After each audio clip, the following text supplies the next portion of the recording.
네, 오늘은 좀 전에 읽은 마가복음 6장 1절에서 13절 그리고 고린도 후서 12장 1절에서 10절의 말씀을 가지고 하나님과 연합의 단계 8번을 같이 또 이렇게 말씀을 나누도록 하겠습니다. 오늘 본문처럼 그 예수 그리스도의 생명을 전하는 그런 사도, 다시 말하면 이렇게 말씀의 사역자들이 있는데, 이러한 그 사도들은 그 하나님이 택한 어린아이와 같은 그런 자들에게 바로 해야 할 가장 중요한 한 가지는 바로 그리스도를 공급해 주는 것입니다. 사람들의 영혼을 맡고 있는 말씀의 종들은 오직 이 길로 인도해 나가기를 주님께서 촉구하고 계십니다.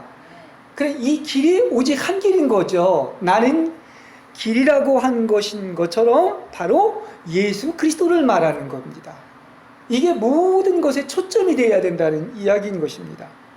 분명히 성경은 그리고 정말 우리가 진리를 알았다면 다른 데 구원이 있다, 절대 그런 것은 모르는 얘기예요.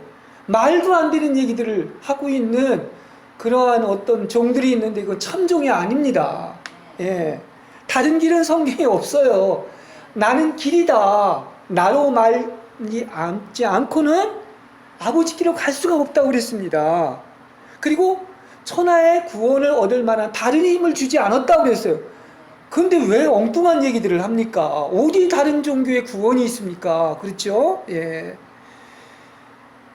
왜 그런데 오직 예수 그리스도 한 분 말고 너무나 많은 다른 것들이 개입되어 있는지 모르겠습니다. 그리스도 그분의 인격, 바로 그분 자체, 이것이 아닌 어떤 사물, 일, 은사도, 심지어는 오늘 고린도 후서에 나오는 것처럼 자기가 삼층천이나 천국을 갔다 왔다는 이 얘기까지도 자랑할 거리가 아니다, 이렇게까지도 표현하고 있습니다. 이 말은 뭐냐? 가히 놀라운 영광을 받지만은 가장 중요한 것은 그거보다도 모든 것의 어떤 초점과 핵심은 어디에 있다? 그리스도에 있다는 것을 강조하기 위해서 이 말을 한 거예요. 낙원과 천국도 얼마나 대단합니까? 그럼에도 불구하고 그리스도가 그 정도로 중요했으면은 그거보다도 이것을 얘기하고 있는 거예요. 그것을 성경에서 이야기하고 있습니다. 그래서 아무리 은사가 있고 삼층천을 천국을 다녀온다 할지라도 내면에 그리스도로 조성되어 그리스도의 형상이 이루어지지 않는다면 이것은 아무것도 아닌 거예요. 천국을 받지만 천국 못 들어가면 소용이 없는 것 아니겠습니까? 그렇죠. 그러니까 그토록 안에서 그리스도를 바로 공급해서 그리스도와 연합하여 한 몸 되는 것만이 하나님의 아들들이 되는 유일한 길인 줄로 믿습니다. 그리스도가 안에 조성이 돼서 그리스도의 형상이 이루어지는 거예요. 그렇습니다. 자, 이따도 이제 이어서 얘기를 하겠지만 오늘은 특별히 이 모든 그 믿는 자 중에도 이렇게 부름받아서 사도의 일을 하는 그것을 좀 얘기를 드릴까 합니다. 이 성경에는 레위기에도 이따 나오겠지만은 이 두 종류의 광야가 있습니다. 이게 무슨 말이냐고 하면, 하나는 누구나 다 믿는 자라면 먼저 지나가야 할 광야가 있는 거죠. 그죠? 그래서 이것은 누구나 자신의 구원을 위하여 속죄의 제물로 하나님께 바쳐지는 것입니다. 우리는 믿는 자는 누구나 그래야 됩니다. 그런데 또 하나의 광야가 있다고 얘기를 하고 있습니다. 이 말은 무슨 얘기냐고 하면, 특별히 그 중에서도 이렇게 뽑혀서 속죄양처럼 광야로 보내지는 것이 있다는 얘기예요. 그러니까 다시 말한다고 하면 그 사역을 맡기기 위해 제비를 뽑아서 보내시는 이러한 그야말로 말씀의 사역자가 있다는 것을 얘기해 주고 있습니다. 그래서 두 광야라고 이야기하고 있는 거예요. 쉽게 얘기한다면 구약의 선지자들이나 예수님이나 12사도나 바울은 다 이거 사도라고 얘기를 하는데, 사도의 뜻이 본래 하나님이 뽑아서 보내심을 받았다는 이런 뜻을 가지고 있는 것입니다. 그렇죠? 오늘 얘기도 예수님이 바로 사도로 오셔가지고 사역을 하시면서 12사도를 보내시는 장면이 나오고 있는 것을 알 수가 있습니다. 그럼 예수님도 어떤 사도는, 오늘 지금 예수님이 간단하게 얘기를 했지만 지금 어떻습니까? 이 고향에 갔는데 천연적으로 그분을 아는 사람들에게 전혀 존경을 받기는커녕 멸시와 배척을 받는 것을 알 수 있어요. 이게 사도입니다. 오늘 이게 시간이 없어서 뭐 간단히 얘기하지만 12사도도 어떤 명령을 분보하고 보냈냐고 하면은, 여기 보면 이 세상으로, 광야인 세상으로 보내질 때 오직 지팡이 외에는, 다시 말하면 하나님 한 분 외에는 의지할 것이 없는 거예요. 그런 뜻입니다. 그리고 심지어 그렇지 않습니까? 아무것도 지니지 말라. 하나님 말고는 지니지 말라는 뜻이에요. 거기에다가 먹을 것이나 자루도 가지지 말고, 전대나 돈도 지니지 말고, 신발을 신고 있는 것을 그대로 그냥 신고 속옷은 2벌을 가지지 말라고까지 이야기하고 있습니다. 이게 사실은 보내심 받은 사도의 삶인 거예요. 그래서 이것을 그대로 실천하는 사람이 바로 누구냐면 프란시스코죠. 그것을 알 수가 있습니다. 이것이 바로 제물로 세상에 파송되는 희생양인데, 이들은 어떻습니까? 먼저 죽어서 많은 생명을 살리고 그리스도의 남은 고난에 참여하며 그리스도의 교회를 세우는 일을 하는 사람들인데, 그들을 통하여 천국에 오게 하는 것입니다. 그렇습니다. 그래서 하나님께서 성령의 운하로서 쓰시는 사역자들은, 이거는 하나님 뽑아서 그냥 보내신 것이기 때문에 누가 듣든지 안 듣든지 하나님의 말을 전하는 자들이 있는 것을 모든 사람과 사탄에게 알게 해줘야 된다. 이렇게 에스겔서 오늘 본문에서 읽지 않았지만 3장에서 이야기하고 있는 것입니다. 그리고 이들은 많은 고난을 겪어야 되는 거예요. 필히. 그리고 내면에서 모든 어린아이와 같은 양들에게 주님을 깊이 체험하게 하고 완전함에 이르도록 도와주기 때문에, 그래서 이 때에 따라 양식을 나눠주고 그리스도를 공급하는 자들이 복이 있다고 하는 것이 여기에 있는 것입니다. 그렇죠? 전하는 자가 없으면, 그렇죠? 어떻게 누가 듣겠습니까? 자, 오늘은 이제 그야말로 하나님과 연합의 단계 이제 총 9번째입니다. 다음 주면 10번째로 이제 대단원의 막이 내리는데, 이제 영적 성장의 마지막 단계를 향해 가고 있는 것입니다. 그래서 영적 성장의 마지막을 넘어서서 한몸된 연합의 단계인 완전한 완도격, 다시 말하면 이걸 다른 말로 관상이라고도 얘기하는데, 하나님의 얼굴을 뵙는 이런 단계에 이 땅에서 이르는 것은 가장 축복받은 사람이고 인생이라고 말할 수 있습니다. 여러분, 여기에까지 이르시기를 바랍니다. 그렇습니다. 그래서 계속해서 지난주에 이어서 오늘도 3가지만 말씀을 드리겠습니다. 첫 번째,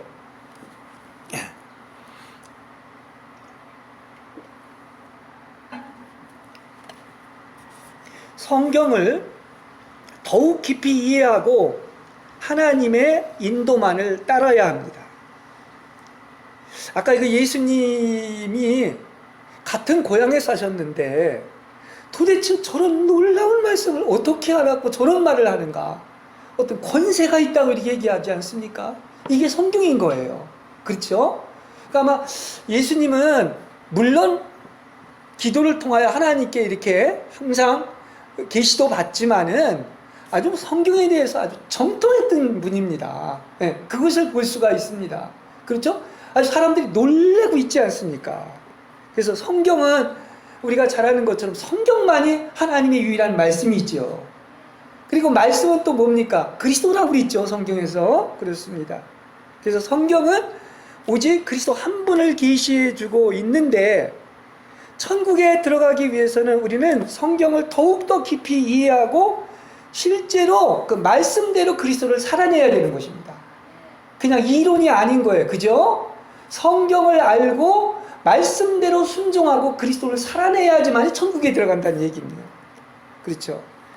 예를 들어서 마태복음 5장에서 7장은 이것은 천국 시민의 대헌장인 천국 시민의 헌법으로서 이 말씀을 실제적으로 살아낼 때 천국 시민의 백성이 되는 겁니다.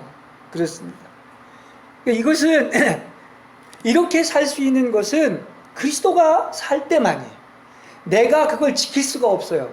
그리스도가 살 때만이 천국의 실제가 있는 것으로 천국의 비밀이 열리지 않고서는 천국에 들어갈 수가 없는 것이죠. 그렇습니다. 그래서 계시를 통하여 성경을 더욱더 깊이 이해하고 알아야 천국 시민의 주관적인 체험을 하게 되는 것입니다. 그게 산상수훈의 실제를 우리가 체험하는 것입니다. 실제를 살아내는 것입니다. 이걸 모르면 어떻습니까? 모르면 여전히 소경이죠. 천국의 실제를 모르니 천국에 들어갈 수가 없는 거 아니겠습니까? 그래서 성경은 이렇게 지혜와 계시의 영을 주셔서 알려주시는 것으로 성령이 알려주시는 겁니다. 그래서 말씀에서 영이요 생명이신 그리스도를 접촉해야 온전해질 수가 있는 것이고, 이렇게 주님의 얼굴을 뵙는 완전한 생애까지 이룰 수가 있는 거예요. 근데 왜 여기까지 가야 되느냐고 하면, 천국의 실제 이게 있어야지만이 천일왕국에도 직통으로 들어갈 수 있기 때문에 이런 말씀을 드리는 것입니다. 그렇습니다. 그래서 주님을 접촉하는 만큼 우리는 계속해서 온전해지는데, 빛으로 성경이 열려야 주님을 접촉할 수 있고, 진리로 내면 속에 계속해서 축적이 되는 거예요. 이 진리가 축적된다는 말은 다시 말하면 실제가 있는 것이고 그리스도가 증가하는 것이어서 그리스도의 형상이 이루어지는 것을 이야기하고 있는 것입니다. 여러분 진리를 제한하지 마시기 바랍니다. 하나님의 말씀인 진리로 그리스도로 가득 채우시는 여러분이 되시길 바랍니다. 그래서 성경이 열려서 진리인 실제가 여러분 속에 주관적인 체험이 된다면, 여러분은 점점 더 아까 예수님이 말한 것처럼 사람들이 놀라지 않습니까? 이 도대체 무슨 권세냐 한 것처럼 계시의 고봉에 이르게 되고, 여러분은 상상 이상으로 이 땅에서도 천국의 실제를 맛보고 완덕에 이르는 삶을 살아가게 될 줄로 믿습니다. 이 목표를 향해서 가는 여러분들 되시길 바랍니다. 지금 거의 마지막 단계를 향해서 가고 있지 않습니까? 그래서 앞으로 천년왕국에도 들어가야 되겠지만은 이 땅에서도 그 완전한 삶을 살아낼 수 있는 것이 바로 뭡니까? 이게 바로 완전한 삶이라는 거예요. 그렇죠? 그러니까 대부분의 사람들이 여기에까지 이르지를 못하는데, 우리는 정말로 어떻습니까? 이렇게 만덕에 이르러가지고 천년왕국에 들어가는 그런 복받은 여러분, 상받는 여러분들이 되시기를 바랍니다. 그야말로 성경은 알면 알수록, 열리면 열릴수록 정말 다른 어떤 책이 아닙니다. 유일하게 하나님의 말씀이고, 하나님이 숨을 걸어놓기 때문에 하나님의 생명으로 반드시 살아나게 되는 거예요. 성경만이 그런 것입니다. 그렇죠? 예.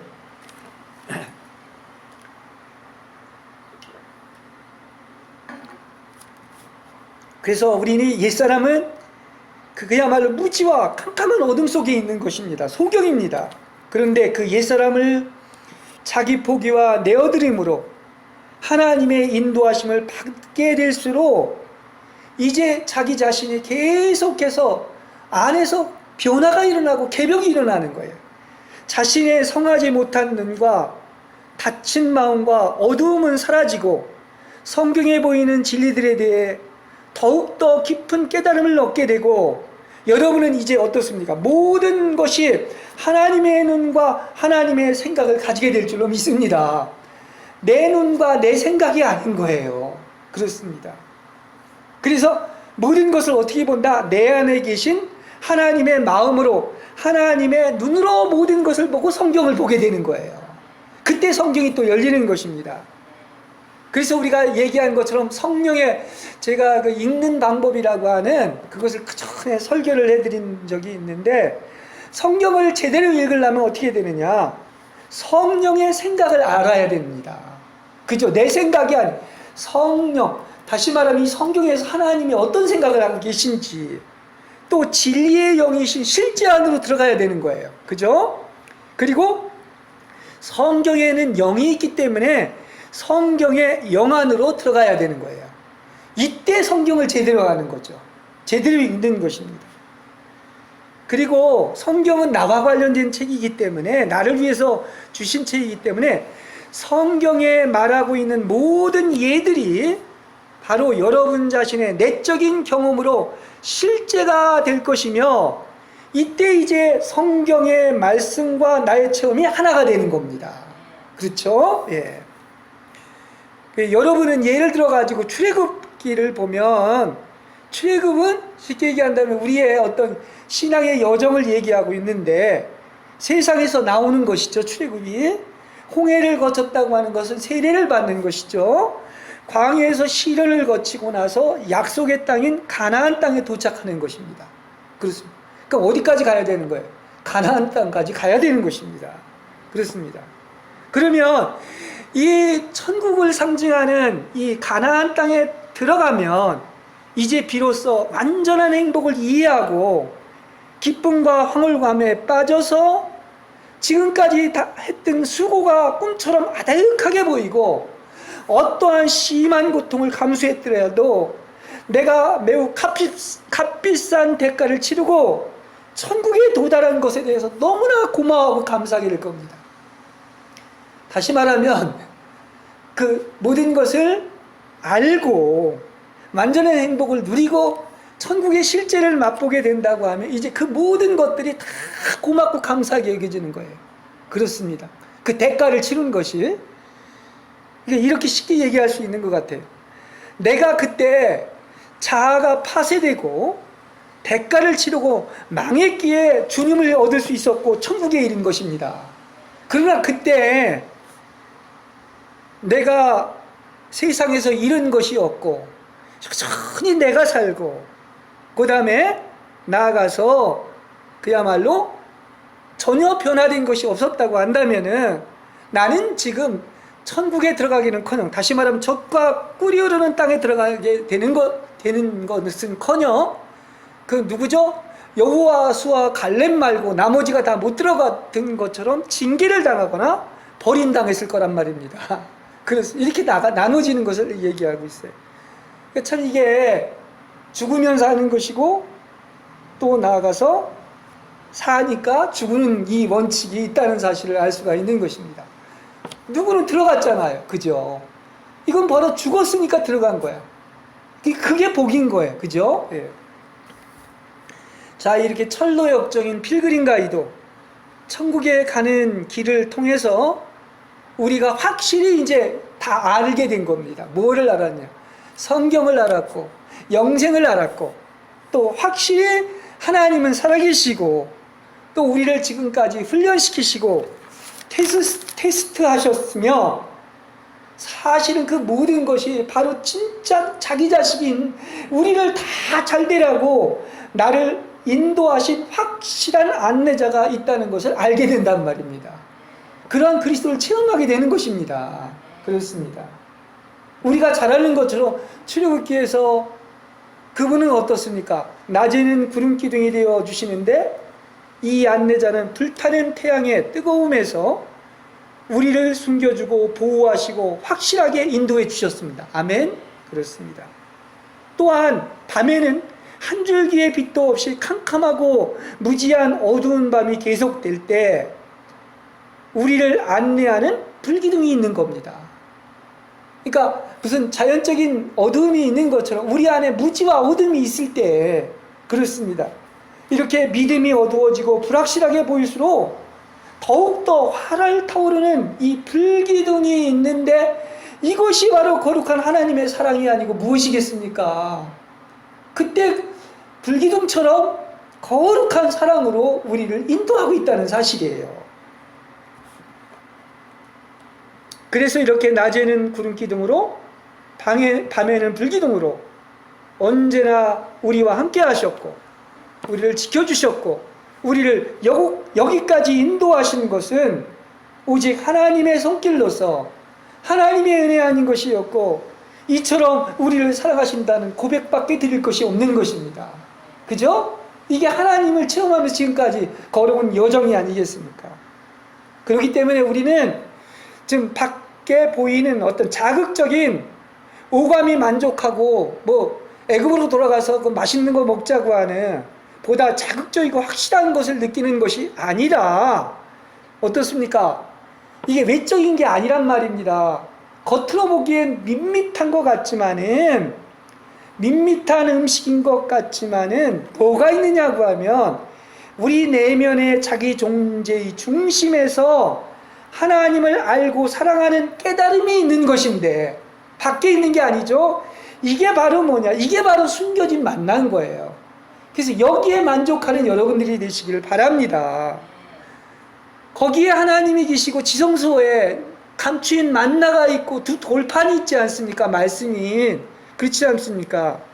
그러니까 그토록 천한 욕망이 원하는 그런 고기를 원하지 마시고, 이렇게 감추인 만나가 바로 뭐냐면 그리스도인 거예요. 말씀이신 그리스도인 겁니다. 근데 그게 어디에 계십니까? 그분이 바로 지성소에 있는 거예요. 내 마음 안에 있는 거예요. 그같이 좋은 게 어디 있습니까? 그래서 다시 한번 얘기하면 모든 건 그리스도인 거야. 그분을 만나는 것인데, 그 은사는 천국을 보장해 주지 못해요. 아무리 좋은 것도. 그죠?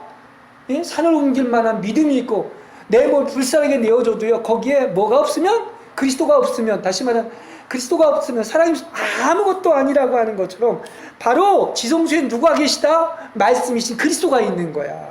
그래서 말씀이신 그리스도만이 천국을 보장해 줄 줄로 믿습니다. 예.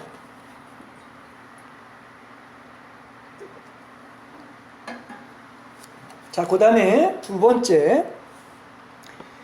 아까 제가 이제 서두에서 아까 12사도를 보내고 예수님이 또 이렇게 사역하는 장면이 나오는데, 예, 성숙한 그리스도인은 또 다른 광야인 새로운 사역지로 보내지는 거예요. 예. 이건 그리스도가 하신 것을 우리가 또 이어서 받아서 하는 것입니다. 레위기 16장에 보면 두 종류의 광야가 있다고 아까 제가 얘기를 했습니다. 하나는 우리 모든 믿는 자들이 지성소에 들어오려면 어떻습니까? 속죄 제물과 번제물로 드려서 우리의 죄를 처리받고, 이제 그야말로 우리 자신과 세상은 더 이상 존재하지 않는 것처럼 우리 자신을 하나님의 손에 맡기고 영원토록 그분 안에서 완전히 자신을 내어 맡기는 일인 것입니다. 이건 믿는 자 누구나 하는 거예요. 그러나 또 다른 한 광야가 있다고 얘기하고 있습니다. 이것은 뭐 하는 사람들이냐고 하면, 그 중에서도 다른 사람을 돕기 위해 이렇게 그 사역을 하기 위하여 부르심을 받은 자들로서, 이것을 아까 이제 16장 이제 9절에서 10절 레위기의 말씀을 읽어보면, 이것은 자신들의 형제를 위해서 하나님께서 그를 광야로 추방시킨 것이다, 이렇게까지 얘기할 수 있는 것입니다. 이게 영적으로 무슨 말이냐고 하면, 다른 형제들을 살리기 위해 연약해져서 하나님께 추방당해야 되는 거예요.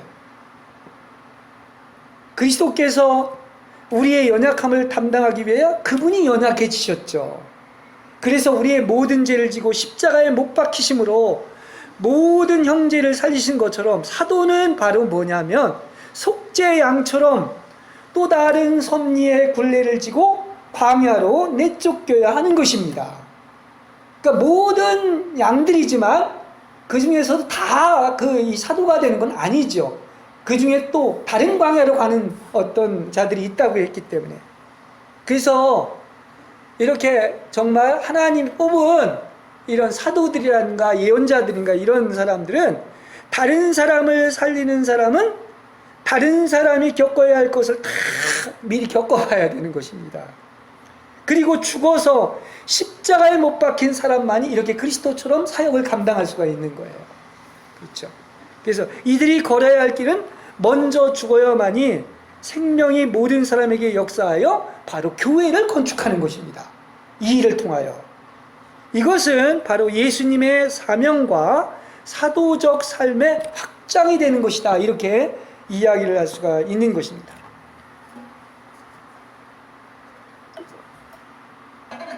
자, 레위기 16장 9절에서 10절에 보면 이런 말이 나옵니다. 여호와를 위하여 제비를 뽑은 염소는 속죄제로 드리고, 아사셀을 보내지기 위하여 제비 뽑은 염소는 광야로 보낼지어다 하는 이런 말이 나와요. 그러니까 이게 광야가 두 개가 있다는 얘기예요. 다시 말해 두 사람이 있다는 것을 얘기하고 있습니다.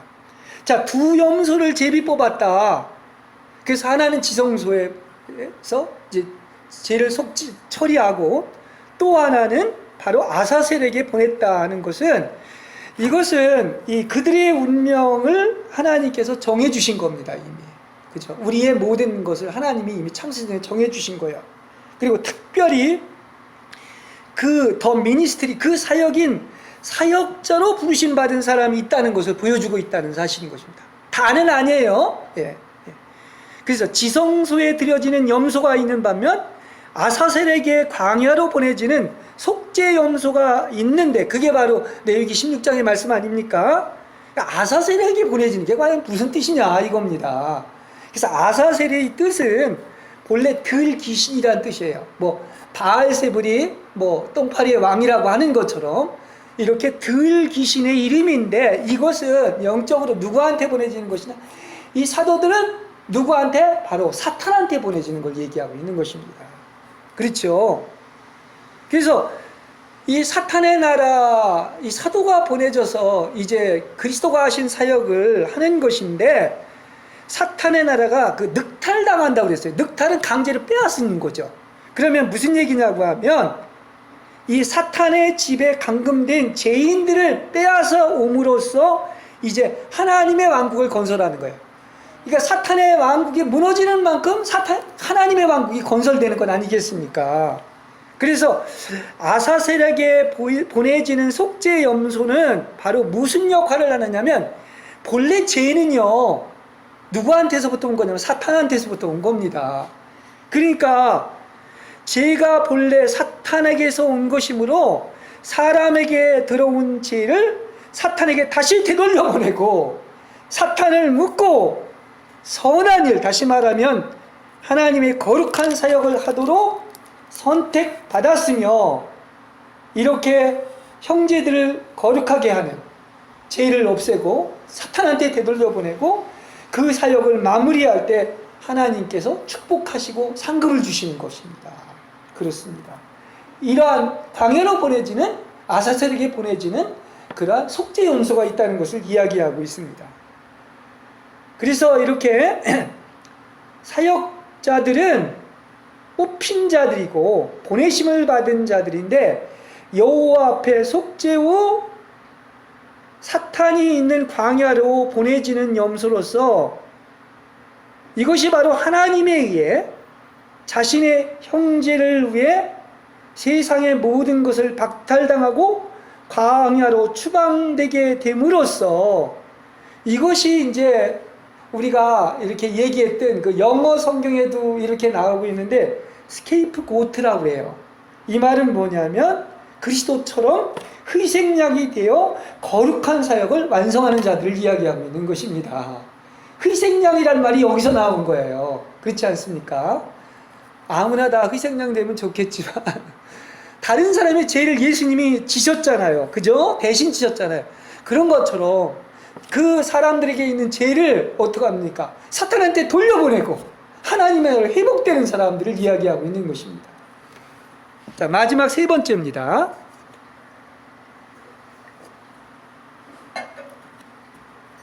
자, 우리는 이제 영원토록 완전히 자신의 모든 것을 다 하나님께 맡기는 것입니다. 그게 성숙한 사람의 특징이에요. 모든 것은 이제 여러분 거 하나도 없어. 그리고 모든 것을 다 뭐 했다? 하나님께 맡긴 사람들이라는 특징을 가지고 있는 거예요.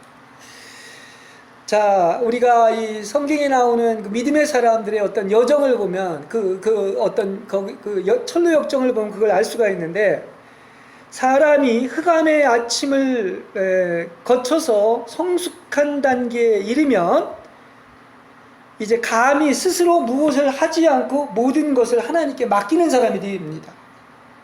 맡기지 못하는 것은 아직도 지가 살아있어서 맡기지 못하는 거예요.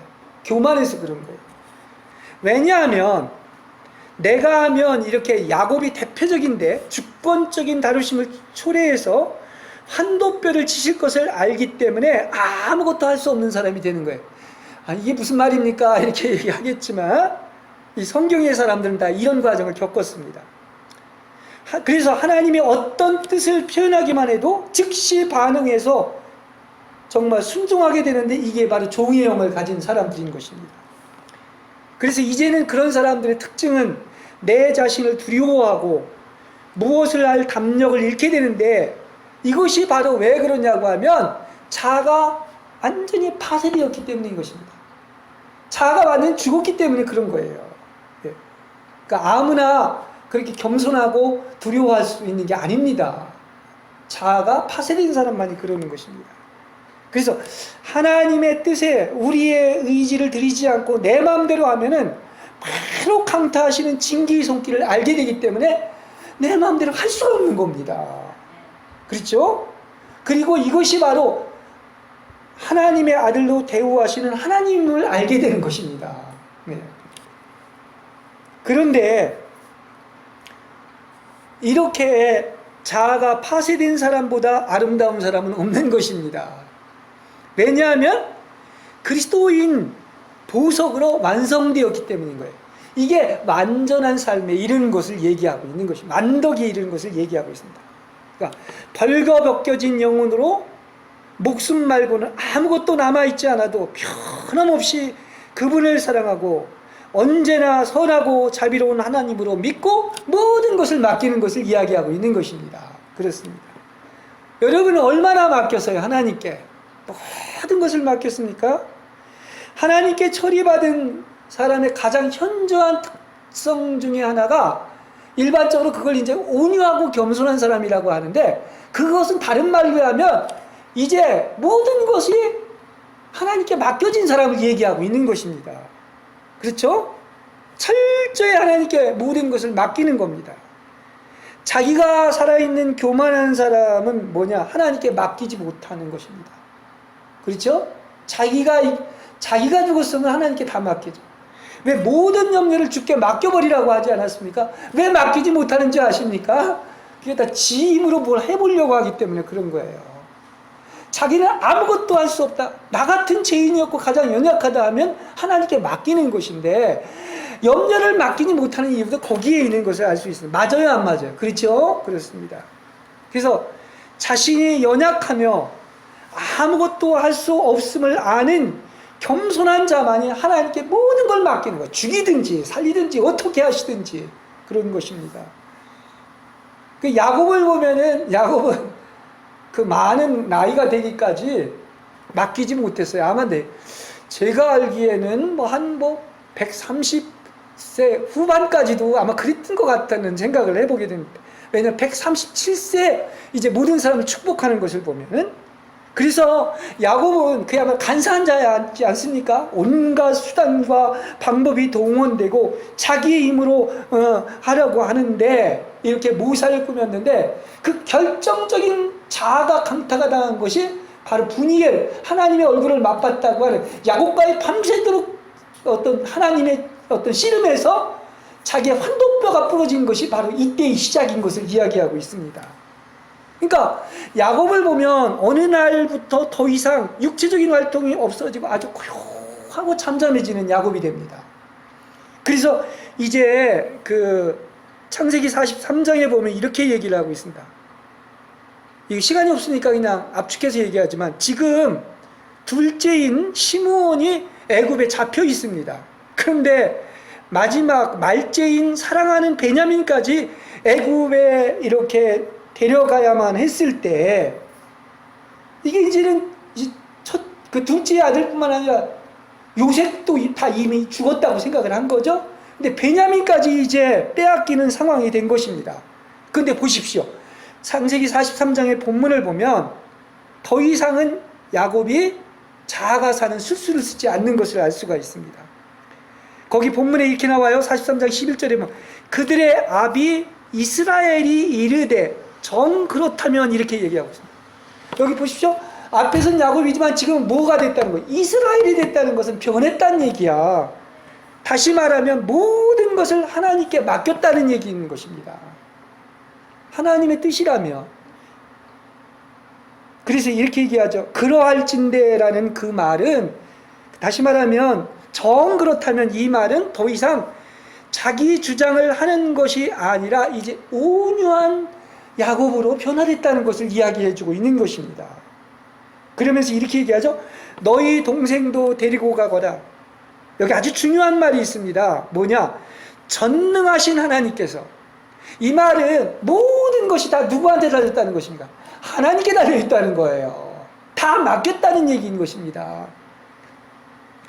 그래서 그 사람으로 하여금 베냐민을 데려오라고 하는 그 사람으로 하여금 너희에게 자비를 베풀게 해주시기를 바란다. 그래서 남기고 온 그 아이와 베냐민을 돌려보내준다면 오죽이나 좋겠느냐. 아주 결정적인 말이 나옵니다. 하지만 자식을 잃어야 한다면 잃으리라. 이렇게 얘기하고 있는 것입니다. 이게 맡긴 것을 얘기하고 있는 거예요. 다 맡긴 것입니다. 그야말로 야곱의 일생은 일생 동안 고생하고 이제 아무것도 없는 사람이 되었습니다. 뭐 요셉은 말할 것도 없고 자식도 뺏기게 되었습니다. 먹을 것도 없습니다. 이것이 바로 하나님이 박탈하신 거예요. 야곱의 모든 것을. 하지만 내가 아들을 잃으리면 잃게 되리라 하는 이 말은 바로 뭐냐? 모든 것 아까 하나님께서 전능하신 하나님께서 그렇게 해주면 얼마나 좋겠느냐 하는 이 말은 모든 것은 누구한테 달려있다? 하나님께 달려있다는 말입니다.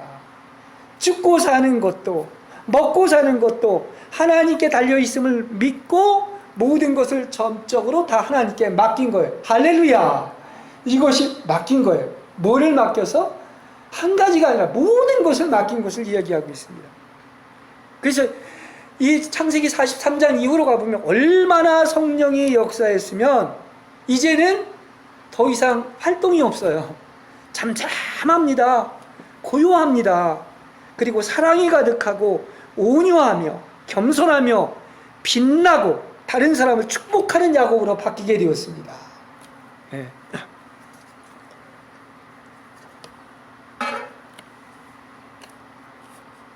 우리의 영혼이 어떤 방해도 받지 않고 벌겨벗겨지고 자아의 죽음의 전 과정을 하나님께 맡긴다면 하나님께서는 정말로 그 일을 완벽하게 이루어 주실 줄로 믿습니다. 안 맡겨서 그런 거예요. 안 믿어서 그런 거예요. 그렇습니다. 보십시오. 내 노력과 의지로 한다면은 여전히 아무것도 이룰 수가 없습니다. 심지어는 가나안 땅에 들어갈 수도 없습니다. 그렇지 않습니까? 하나님께 의지를 안 하니, 맡기지를 않았으니 그렇지 않습니까? 그러나 나는 아무것도 할 수 없다. 내가 죽고 백기 들고 항복하며 연약한 것을 자랑하면 그날부터 내가 항상 그 얘기했죠. 내가 이사가면 그날 그 다음 날부터 하나님이 일을 하기 시작하신다. 내가 불치병을 걸렸다는 것을 하나님께서 그 병은 치료해 주신다. 이렇게 얘기한 것처럼 그날부터 하나님은 하실 수 있으며 그래서 하나님은 여러분을 거룩하게 하시고 성령의 열매를 맺게 하시며 그리스도께서 우리 안에 형상을 이루시고 보석으로 완성시켜 주시는 것입니다. 제발 좀 하나님께 하나님 마음대로 하시도록 다 맡기는 여러분이 되길 바랍니다. 아직도 버텨서 지푸라기라도 잡을 일 있으면 정말 어떻습니까? 물에 빠지지 않으려고 하기 때문에 정말로 어떻습니까? 그 놀라운 일을 정말 이루어지지 않는 것입니다. 왜 하나님께서 우리를 때로는 가난하게 하시고 모든 것을 다 빼앗아 가시고 약하게 하시고 아무것도 아니게 하시는 것입니까?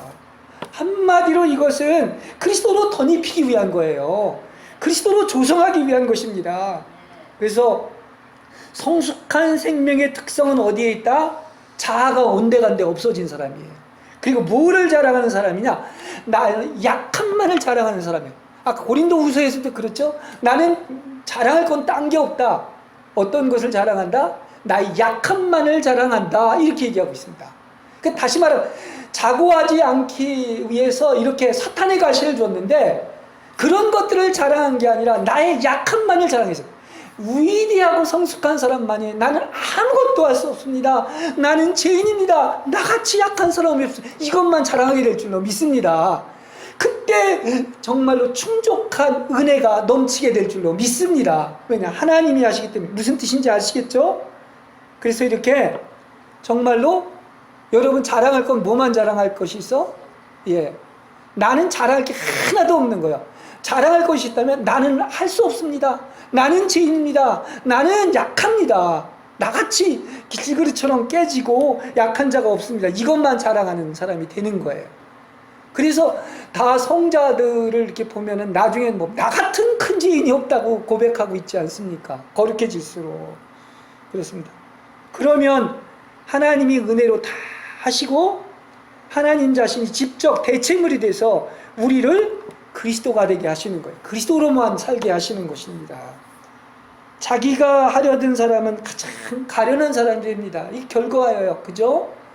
자기로 사는 사람은 결국 가장 불쌍하고 가련한 사람이 되고 또 나아가서 천국에도 들어갈 수가 없는 거예요.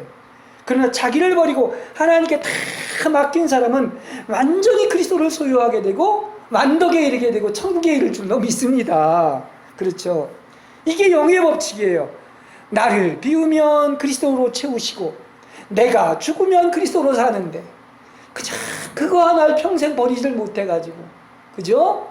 그래서 지푸라기라도 잡을 힘이 있으면 지렁이도 밟으면 꿈틀한다고 내 힘으로 뭘 해보려고 하는 건 아직 아무것도 모르는 거예요. 예.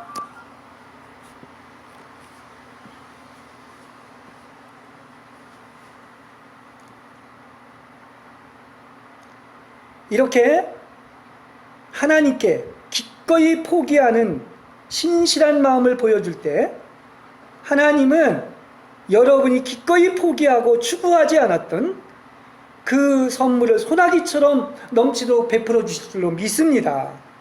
하나님께 어떤 것도 억지로 취하지 않으며 아무것도 거부하지 않으며 아무것도 요구하지 않고 모든 것을 하나님께 맡김으로써 위대한 완전함에 이르는 여러분이 되시기를 바랍니다.